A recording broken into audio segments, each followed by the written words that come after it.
And at the site itself, we are making tremendous progress. I visited the site on Sunday with our Executive Director of Emergency Management, Jody Myman, who you'll hear from momentarily, to see the progress firsthand.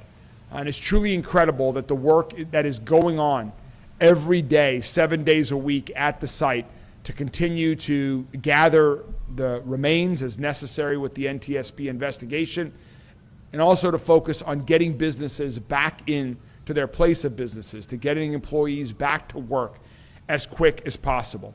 Safety is the number one priority, but I can assure you that all of the teams working are working with safety first and also with a mindset of how quickly can they get the job done. This was a Sunday afternoon, and the site was packed with people who were working incredibly hard. And one of those groups that's working incredibly hard every day is our colleagues at LG&E. Liz Pratt is here with us today from LG&E to give an update on their response and some timing about how things are going to happen. So please join me in welcoming Liz Pratt from LG&E. Thanks.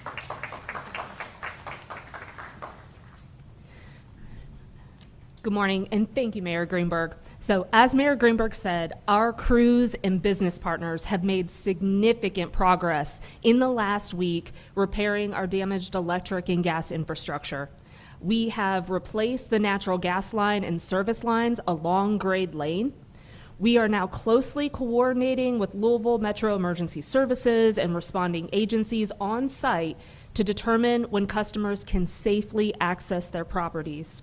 We've begun reaching out directly to our customers along Grade Lane to let them know electric and natural gas service is now available.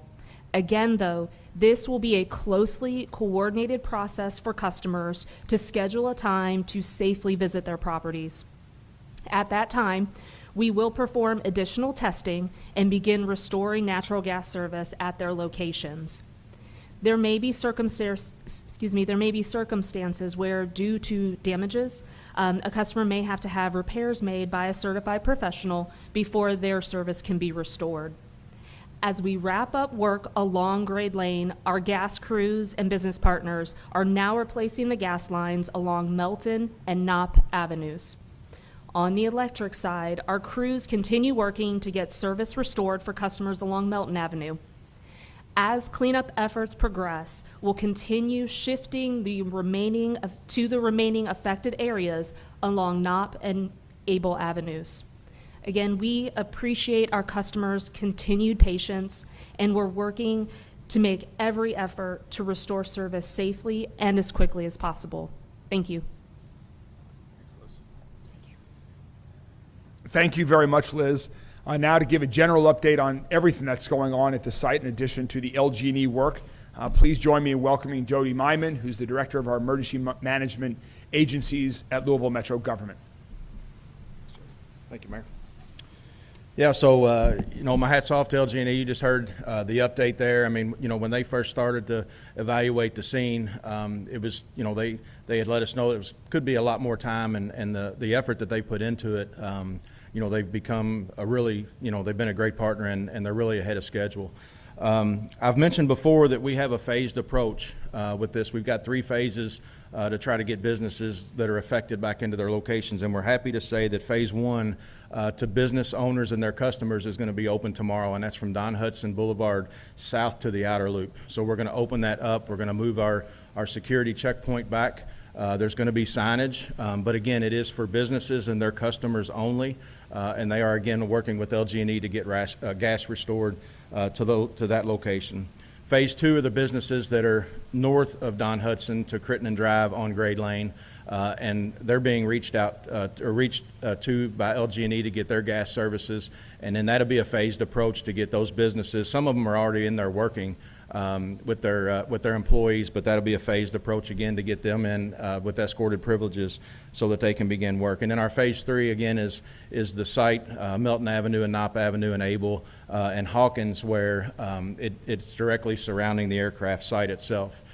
So we're working with them. Again, they're still getting escorted privileges in, sometimes on a daily basis, with the Louisville Metro Police Department on site who's coordinating that. I mentioned challenges. You know, the good thing about the challenges that I've mentioned in the last several press events that we've had is the contractors on site, both local and national, they're identifying these challenges even before they happen. So, you know, an example of that is the contractor that's picking up the aircraft debris.